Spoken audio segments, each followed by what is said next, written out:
percaya dengan cerita-cerita hantu. Bagiku semua hanyalah sugesti, ketakutan yang tumbuh dari diri sendiri. Sampai akhirnya aku mengalaminya. Semua berawal ketika aku pindah ke sebuah rumah kontrakan tua di pinggiran kota. Rumah itu murah, bahkan terlalu murah untuk ukuran bangunan yang sebesar itu. Namun aku tidak banyak bertanya. Aku hanya berpikir mungkin pemiliknya sedang butuh cepat menyewakannya. Hari pertama terasa biasa saja.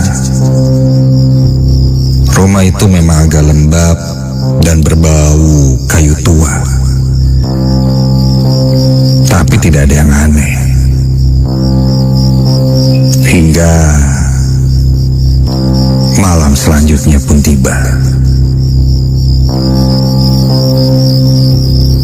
Sekitar pukul 2 dini hari, aku terbangun. Bukan karena mimpi buruk, melainkan karena suara langkah kaki yang terdengar dari luar kamar. Perlahan, berat, seolah-olah seseorang berjalan tanpa alas kaki di lantai yang dingin.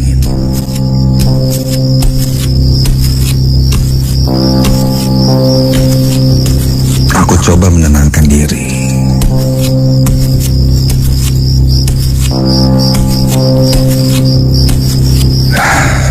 Karena aku sadar di rumah kontrakan itu hanya aku yang tinggal sendirian.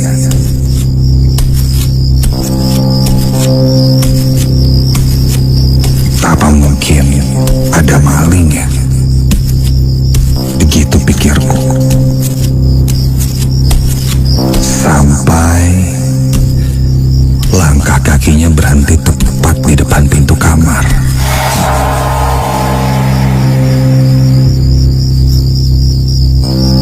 Saat itu kondisinya sangat sunyi.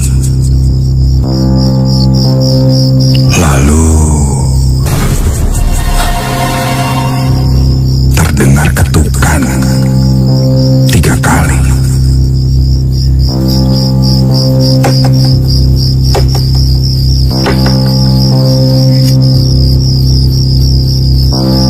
Aku menahan nafas. Tidak ada siapapun yang seharusnya berada di rumah itu selain aku. Dan aku sangat yakin semua pintu terkunci, bahkan sampai jendela-jendela. Aku ragu untuk membuka pintu itu. Sampai akhirnya aku beranikan diri. Dengan ragu aku bangkit dan membuka pintu. Dan ketika aku buka, tidak ada siapapun. Hanya lorong gelap yang panjang dengan lampu yang berkedip pelan. Aku keluar dari kamar dan mulai menyusuri setiap ruangan di rumah kontrakan itu. Karena rumah kontrakannya tidak terlalu besar. Hanya ada 2 kamar, 1 ruang tamu, kamar mandi, dapur, ruang tengah. Bahkan jika aku menengok kiri dan kanan dari arah kamarku, sudah terlihat seisi ruangan rumah itu. Aku beranjak ke pintu depan untuk mengecek.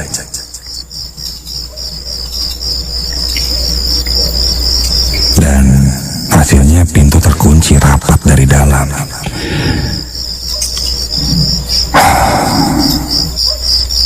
Setelah memastikan semuanya terkunci dari dalam, aku kembali ke kamar berjalan ke arah kamar. Tiba-tiba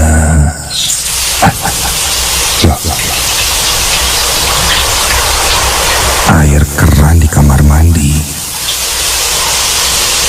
menyala sendiri.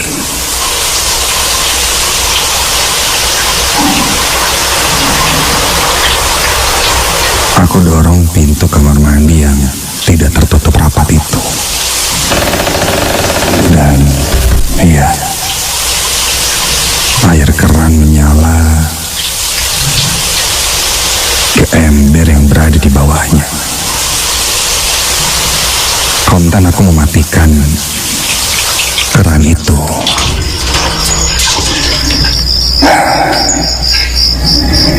Dan coba memeriksanya.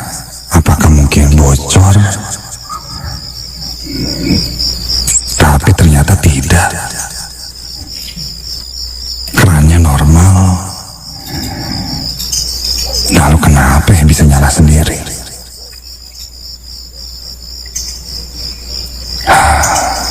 Belum sempat terjawab, tiba-tiba astaga, dari arah dapur aku mendengar sesuatu seperti kursi yang dikeret di lantai.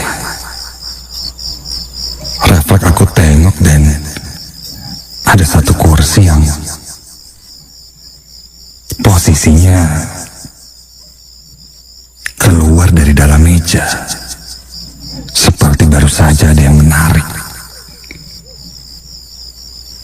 Perasaanku, posisinya tadi tidak seperti itu. Barulah di sana bulu kuduku berdiri.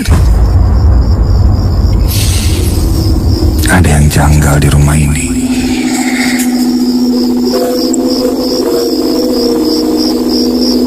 Aku langsung masuk ke dalam kamar menutup pintu.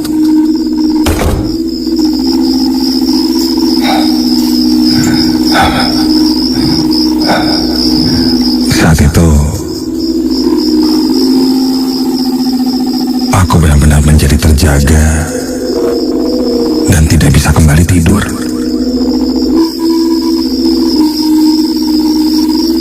Sampai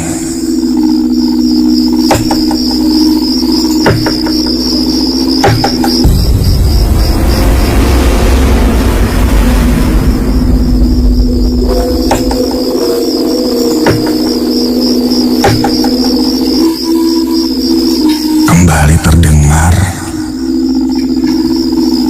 ada suara ketukan.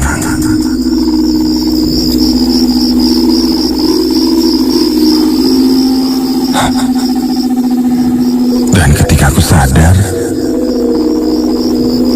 suara ketukannya bukan berasal dari pintu depan kamarku, tapi suaranya berada di dalam kamarku. Aku sadar di dalam kamarku itu ada sebuah lemari kayu yang memang sudah ada ketika aku mengontrak di sana. Lemari kayu yang cukup besar dan di pintunya ada cermin dan posisinya ada di sebelah kanan tempat tidurku. Aku tidak langsung menoleh ke arah lemari itu, tapi dari ujung mataku aku bisa merasakan ada yang berdiri di sudut ruangan sebelah lemari itu.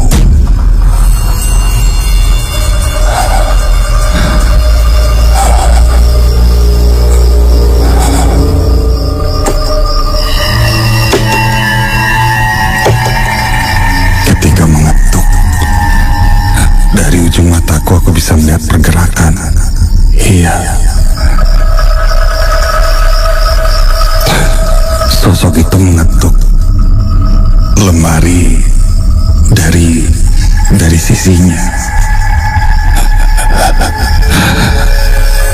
hanya bisa terdiam, bahkan tidak mau menoleh.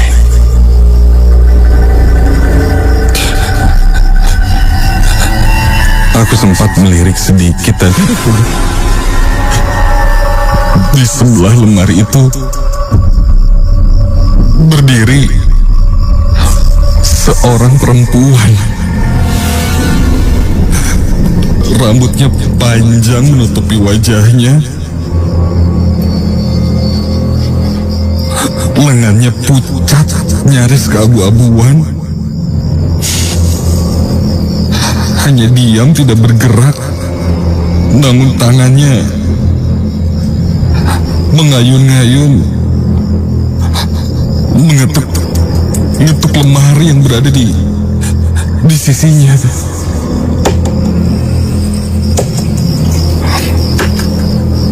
Aku tidak bisa bergerak, tubuhku terasa kaku, seolah terikat sesuatu yang tidak terlihat.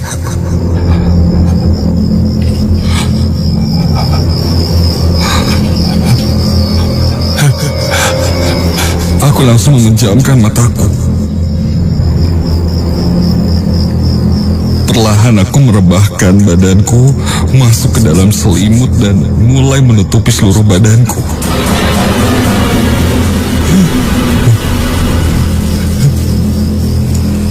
Dan tiba-tiba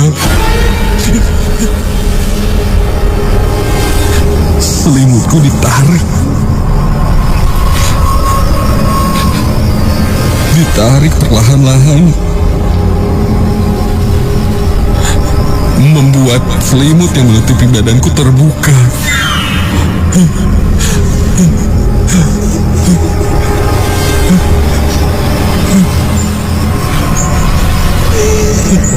Dan ketika itu aku juga mendengar suara perempuan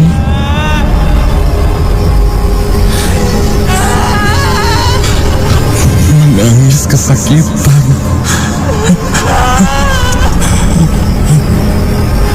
Karena selimut itu ditarik,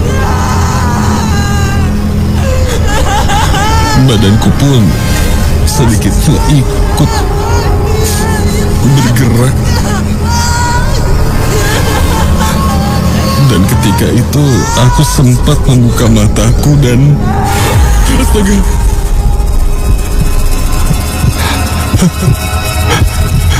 tepat di ujung tempat tidurku berdiri seorang perempuan.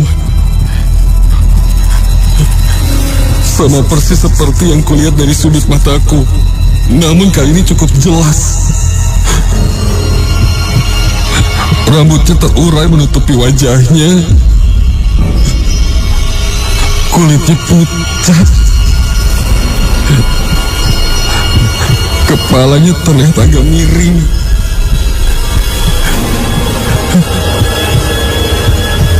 Dia hanya berdiri kaku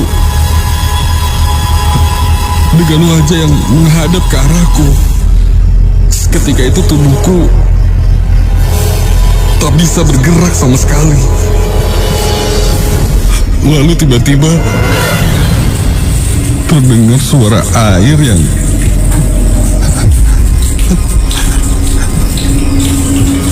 berjatuhan ke lantai. Terlihat kini sekujur badan perempuan yang ada di depanku itu basah. Ya, seluruh tubuhnya berair. Air yang kotor, kusam. Dan tiba-tiba perempuan itu terlihat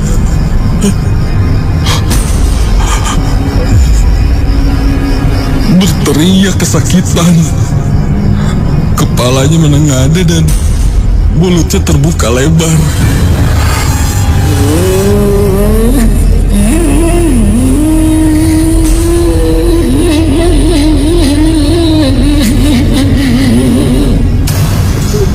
Sekilas kulihat wajahnya membiru.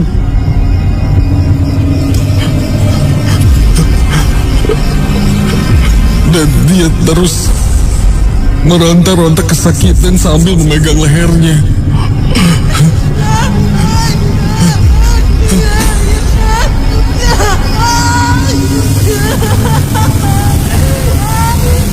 Buru-buru aku langsung menarik selimutku dan menutupi diriku dengan selimut.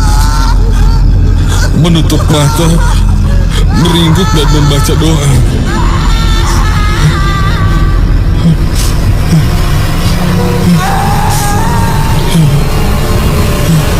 Sampai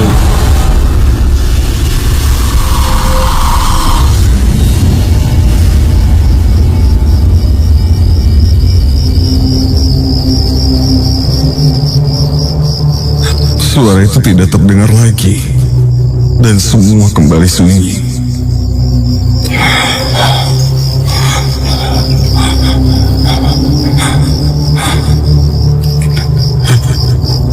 Buru-buru aku langsung keluar dari kamar, menyalakan lampu kamar, dan sosok itu sudah tidak ada. Tapi di ujung tempat tidurku, aku melihat genangan air kotor.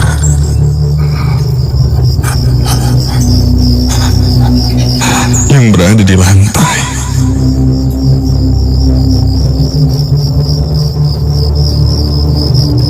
Keesokan harinya, aku coba ceritakan langsung pengalaman yang kualami ini pada pemilik kontrakan. Namun pemilik kontrakan bilang tidak pernah ada kejadian seperti itu sebelum-sebelumnya. Dia tidak menjawab apapun. Sampai aku coba mencari tahu ke tetangga sekitar. Awalnya mereka pun enggan bercerita. Namun setelah ku desak, ada seorang ibu yang akhirnya buka suara.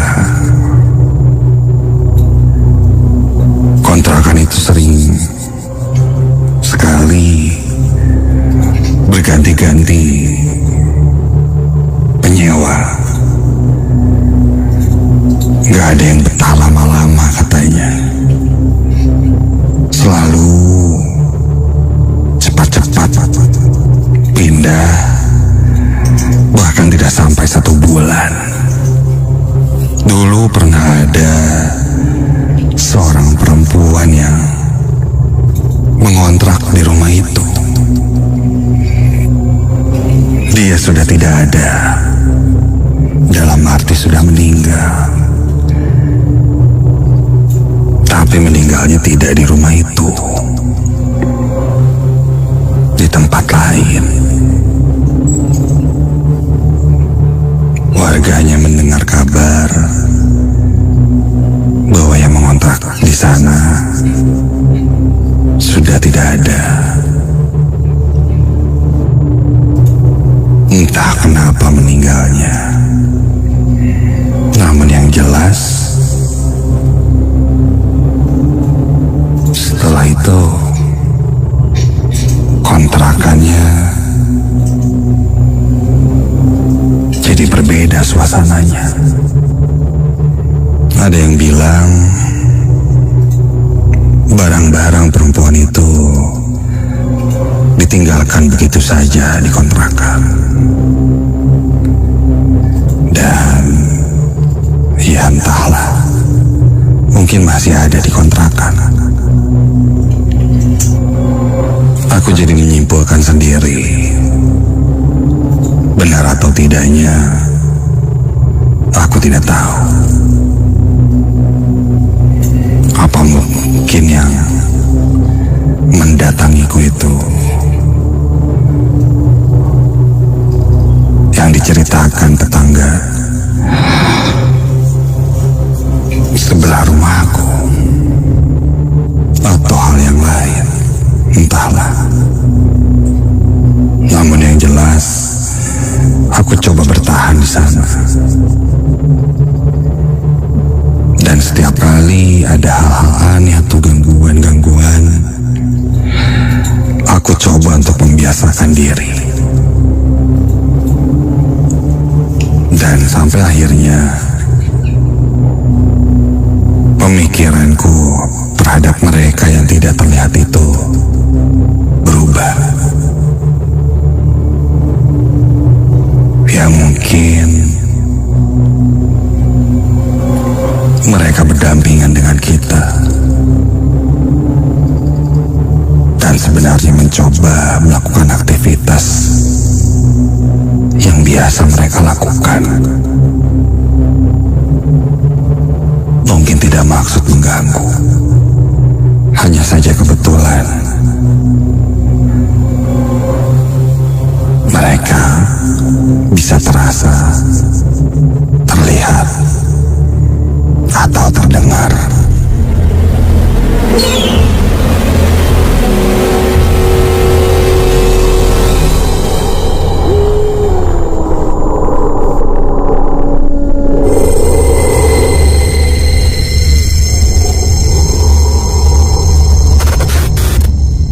Namaku Anggi. Cerita ini berawal di sebuah kafe ketika aku dan gengku sedang berkumpul. Ada aku, Rizka, Sandy, Dea, dan Karin. Dan saat itu kami merencanakan sesuatu. Geng, kayaknya kita butuh healing gak sih? Ih, bener tuh. Setuju, yuk kita healing yuk. Ya udah, kita naik gunung aja gimana? Udah lama juga kan kita nggak naik bareng, cewek-cewek aja gitu. Boleh juga sih. Kalau yang lain gimana? Karin, temanku, memberikan ide untuk healing dengan mendaki. Aku, Rizka, dan Sandy setuju. Namun Dea yang dari tadi diam akhirnya ikut bicara pelan. Dia bilang dia setuju. Yang penting kita jaga sikap saja selama di sana. Karin pun tiba-tiba menoleh dan berkata, Kenapa emangnya? Dea hanya mengangkat bahu. Dia bilang menurut perasaannya kadang tempat tinggi itu bukan cuma soal alam. Lo mah kebanyakan nonton horor deh. Udah santai aja. Kan kita niatnya juga mau healing.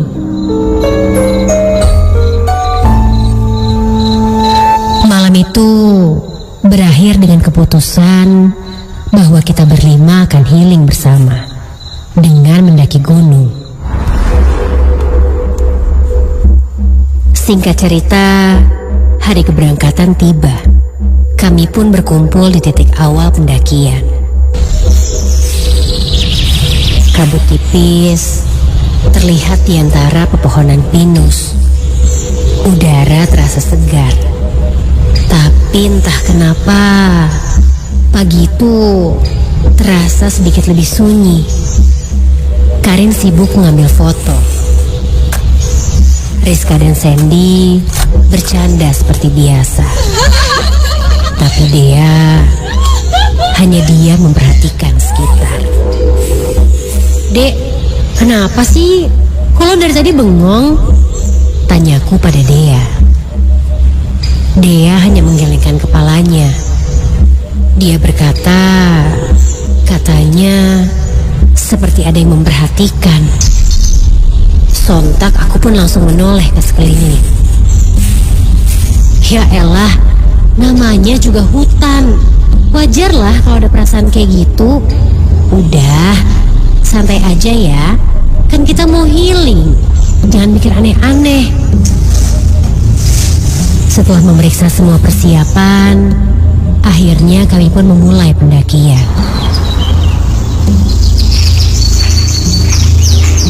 Ini bukan pertama kali kami mendaki.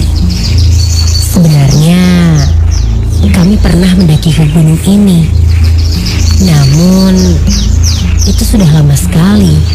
Dan kali ini kami ingin mengulang momen itu kembali.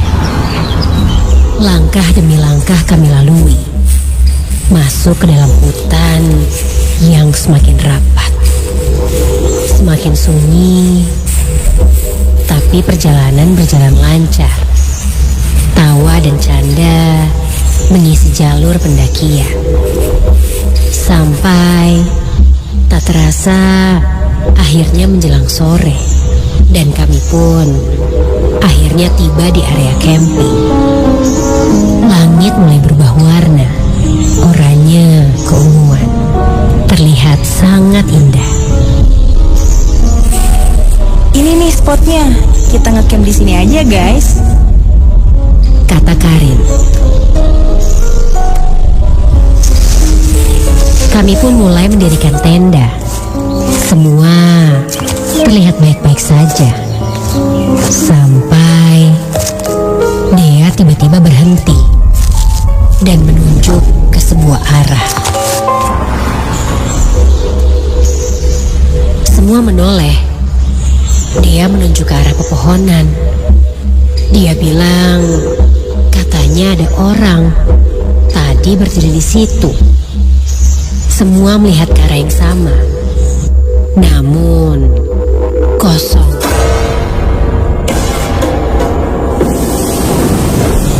Tidak ada siapa-siapa. Lah, paling pendaki lain.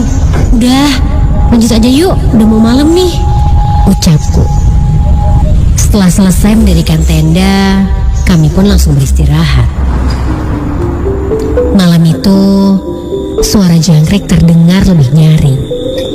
Langit di atas gunung tampak bersih, penuh bintang, seakan menyambut kami yang akhirnya berhasil mencapai titik camping setelah perjalanan panjang. Api unggun kecil menyala. Kami pun terlena di tengah dinginnya malam, sambil bercerita satu sama lain. Gila sih, akhirnya kesampaian juga nih healing. Besok kita summit attack yuk, jangan sampai kesiangan, ajakku pada teman-temanku. Semua terlihat normal sampai sekitar pukul 11 malam. Angin yang tadinya terasa kencang kini tiba-tiba berhenti. Tidak ada suara dedaunan, tidak ada suara jangkrik. Hening. Sampai aku mendengar seperti ada seseorang yang berjalan di belakang tenda. Kami pun semua terdiam memasang telinga. Suaranya jelas terdengar. Namun kami tidak melihat siapapun. Paling hewan guys. Aku pun mencoba menenangkan. Namun Karin menggeleng pelan. Karin bilang di ketinggian sini jarang ada hewan besar. Oh, atau si Dea kali. Dia kan di dalam tenda tuh sendirian tidur duluan, ucapku kembali coba menenangkan. Belum sempat suasana mencair, tawa melengking tiba-tiba pecah. Bukan dari luar, melainkan suara dari dalam tenda. Kami semua langsung menoleh. Itu suara Dea. Ketika kami masuk ke dalam tenda, kulihat kini Dea sudah duduk dalam keadaan kaku.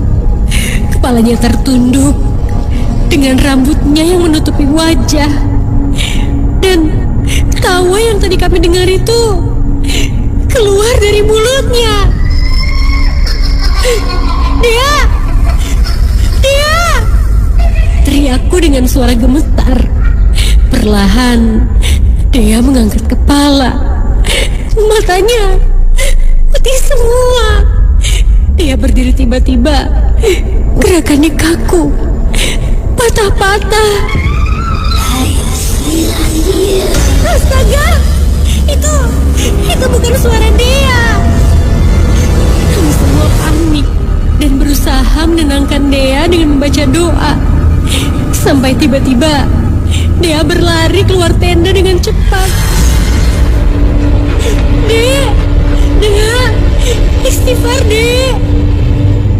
kini berlari cepat dengan tidak wajar, berlari ke dalam gelapnya hutan.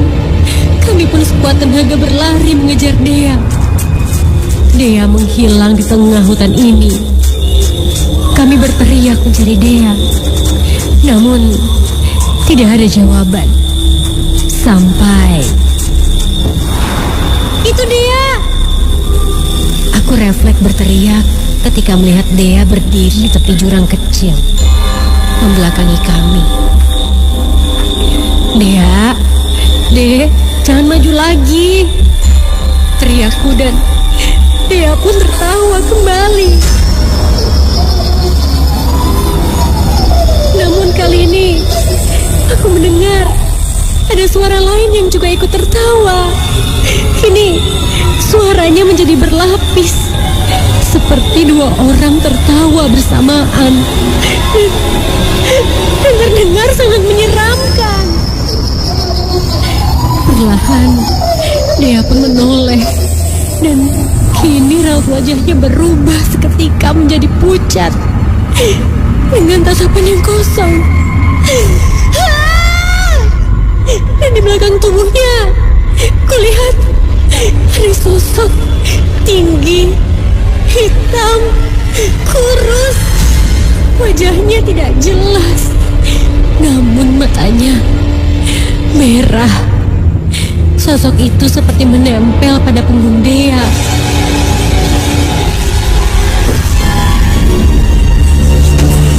Kulihat ke arah teman-temanku yang lain. Ternyata bukan aku saja yang melihatnya. Mereka pun melihatnya. Kami pun hanya bisa terus berdoa dan menuntun Dea untuk terus beristighfar. Sampai akhirnya kulihat perlahan badan Dea pun seperti akan terjatuh ke depan. Dan sosok tinggi hitam kurus itu pun perlahan menghilang.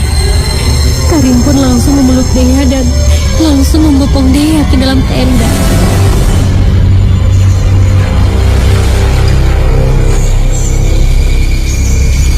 Kami semua bingung dengan apa yang terjadi. Dea masih belum sadarkan diri, tertidur di dalam tenda. Ketika waktu menunjukkan pukul 4:30 pagi, Dea pun akhirnya tersadar. Dan Dea terlihat kebingungan. Dia bertanya, ada apa? Karena melihat kami semua panik dan ketakutan. Kami pun tidak menceritakan apa yang terjadi padanya dan memutuskan untuk segera turun menyelesaikan pendakian di pagi hari. Sesampainya di base camp titik awal pendakian, kami pun segera menuju penjaga di sana dan menceritakan apa yang kami alami. Disitulah dia baru tahu kalau ternyata kemarin malam dia kesurupan di dalam tenda. Sampai akhirnya kami pun coba dibersihkan. Karena kejadian kemarin malam bukan tanpa alasan. Ternyata sejak dari awal pendakian kemarin sudah ada sosok yang mengikuti Dea, atau orang-orang bilang ketempelan.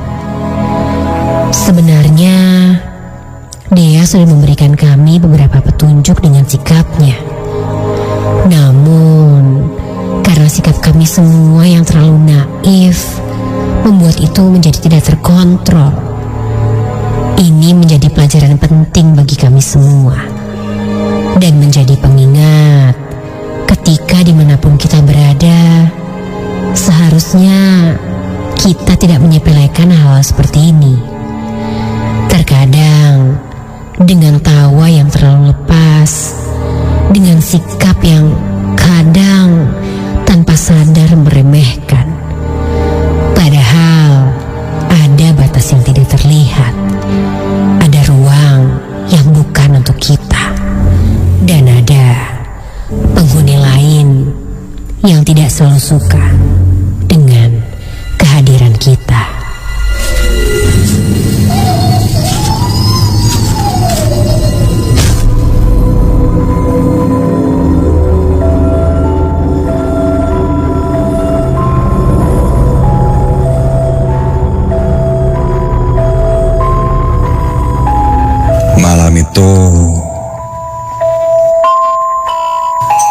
Aku masuk rumah sakit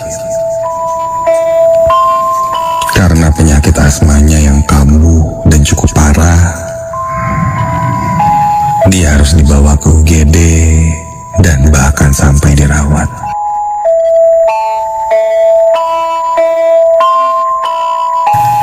Semenjak ayah dan ibuku tidak ada, akulah yang mengurus kakak jika sakit seperti ini. Dan ini bukan kali pertama aku menemani kakak. Namun entah kenapa, rasanya kali ini terasa berbeda.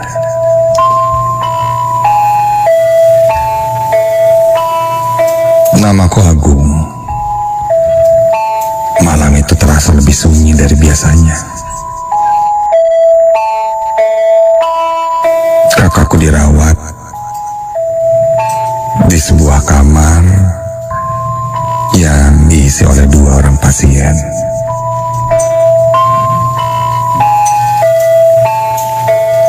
Aku duduk di kursi tepat di samping ranjang kakakku. Kakakku sempat berkata, memintaku untuk pulang dulu, bawa charger handphone sama baju ganti. Karena memang saat itu niatnya hanya ke UGD, namun ternyata harus dirawat. Belum ada persiapan. Kulihat di kamar itu, meskipun kamar untuk 2 pasien, tapi saat itu kasur satu lagi kosong. Jadi hanya ada kakak sendiri.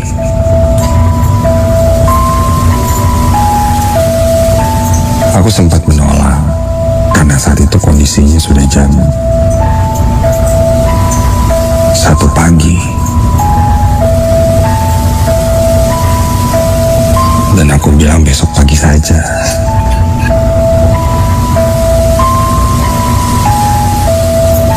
Aku agak ragu meninggalkan kakak.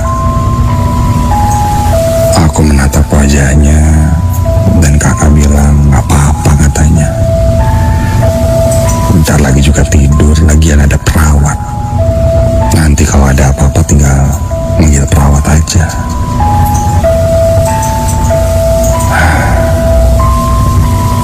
Kalau besok pagi aku tinggalkan, mungkin akan lebih riskan harus mengurus ini itu.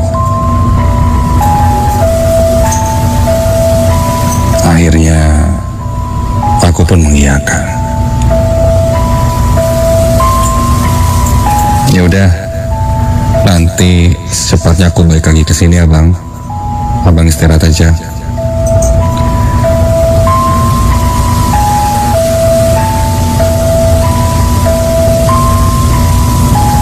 Aku berdiri mengambil jaket dan langsung keluar dari ruangan rawat inap itu. Ruangannya berada di lantai 8. Karena sudah lewat tengah malam, otomatis suasana kondisi rumah sakit sangat sepi.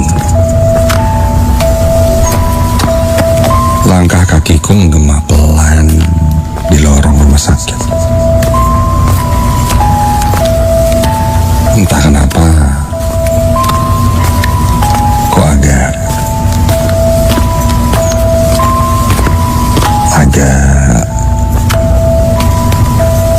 berbeda ya.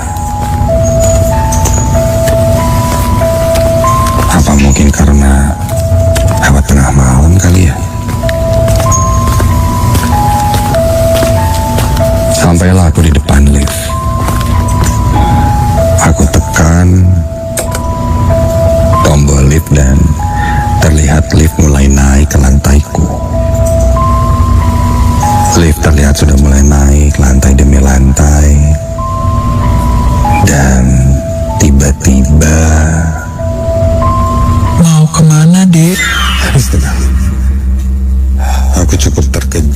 terkagetkan oleh seorang perempuan yang tiba-tiba berada di belakangku dan bertanya seperti itu.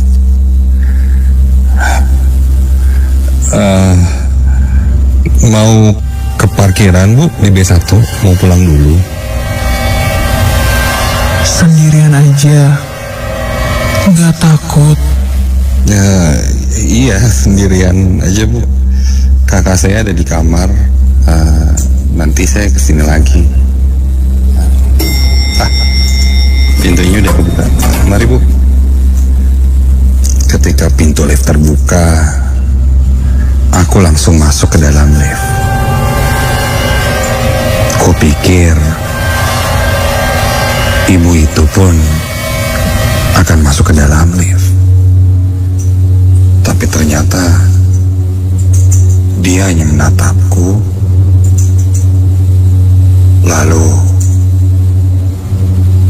pergi menjauh dari lift. Kulihat dia masuk ke salah satu ruangan yang ada di lantai itu. Dan pintu lift pun tertutup.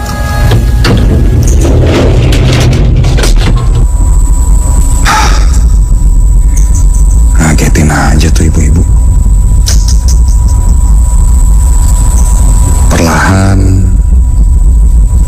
lift mulai turun. Sampai lift berhenti di lantai 3. Ketika pintu lift terbuka,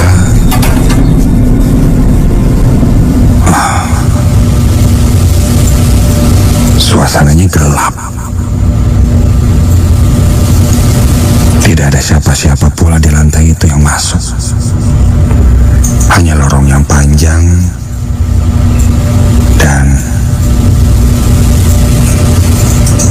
tidak ada yang naik ke dalam lift. Siapa yang mencet lantai 3 ya?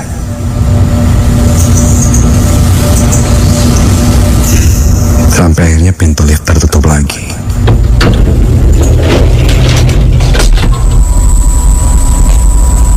Aku jadi teringat omongan ibu tadi. Meyakinkanku sendirian dan tidak takut. Maksudnya apa ya? Udahlah. Lift kembali turun dan akhirnya sampai di B1. Pintu lift terbuka, aku keluar dengan cepat menuju parkiran di mana mobilku diparkir. Udara malam langsung menyambut.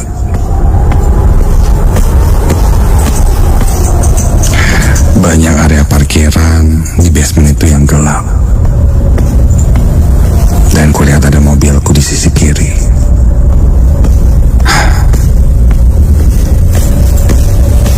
Aku sampai ke mobil dan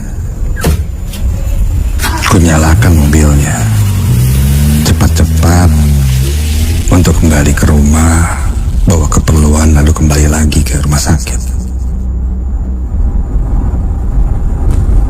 Ketika aku mulai maju, sekilas ku lihat ada ambulan yang juga terparkir.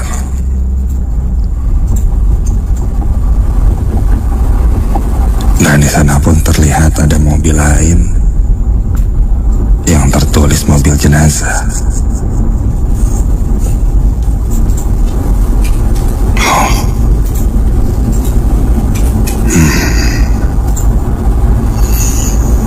Ya, mungkin kebetulan aja ada parkir di situ, pikirku. Mobilku mulai melaju keluar dari basement. Dan tiba-tiba aku injak rem mendadak ketika tiba-tiba ada yang berjalan dengan cepat di depan mobilku.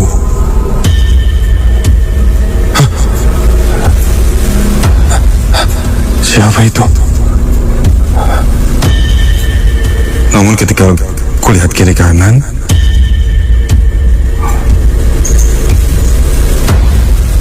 Nggak ada yang nyebrang. Aku lalu keluar dari mobil, melihat ke arah depan kap mobil dan ke sekitar basement. Namun tidak ada siapa-siapa.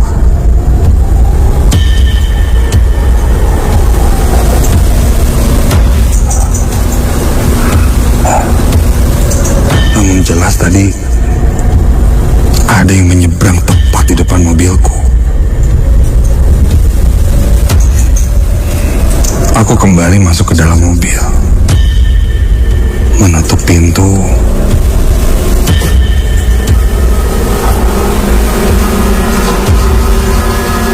dan mulai perlahan melajukan mobilku.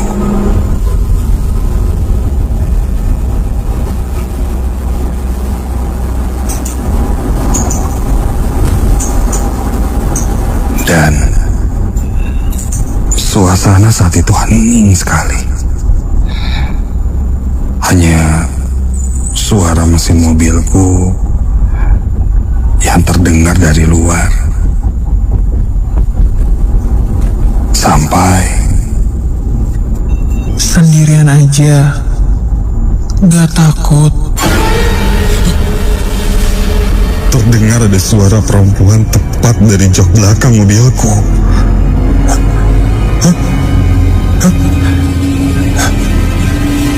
Refleks aku lihat ke spion tengah dan astaga, ada perempuan yang duduk di jok belakangku.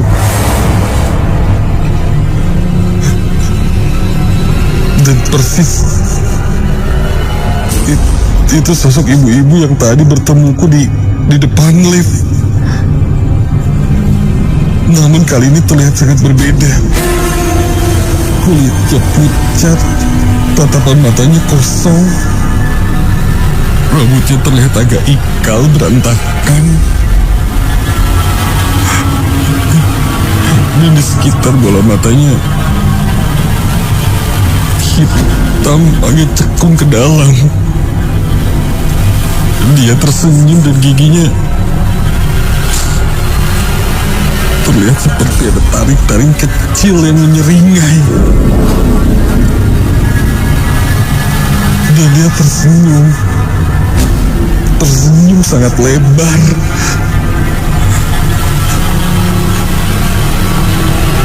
Dan hanya fokus melihat ke arahku.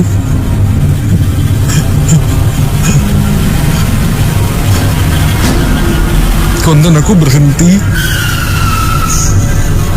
mematikan mobil dan langsung keluar dari mobil.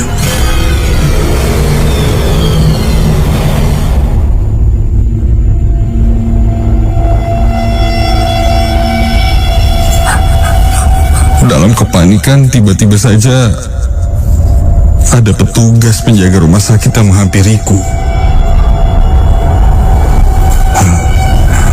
Dia bilang, kenapa berhenti mendadak di tengah-tengah parkiran? Aku belum menjawab, tapi aku coba tengok ke dalam mobil. Ada apa di dalamnya? Dan sosok itu sudah tidak ada.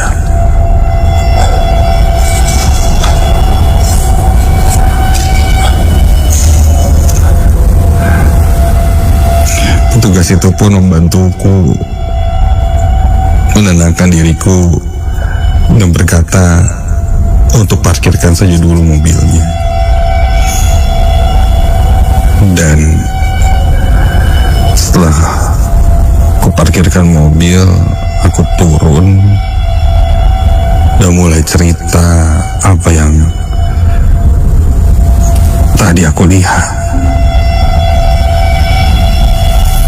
Petugas hanya tersenyum dan memberi saran padaku untuk nanti saja pulangnya. Dan dia mengantarku ke lantai 8, kembali ke kamar di mana kakakku dirawat. Setelah itu, bapak itu berkata, lebih baik jika sudah lewat tengah malam, jangan banyak keluar kamar. Aku pun hanya mengangguk. Apalagi sendirian, katanya. Lalu bapak penjaga itu pun turun bersama temannya. Kakak saat itu sedang tidur. Mungkin apa yang kualami adalah satu hal yang biasa atau sering terjadi, karena mereka menanggapinya sangat tenang, dan itu pun membuatku tenang, tidak panik. Ya, yang seperti itu memang ada saja. Apalagi di tempat seperti ini, di mana banyak hal-hal terjadi, kelahiran, bahkan kematian. Aku tidak terlalu mengambil pusing pada akhirnya. Aku hanya berpikir, mungkin itu adalah hari sialku bertemu mereka.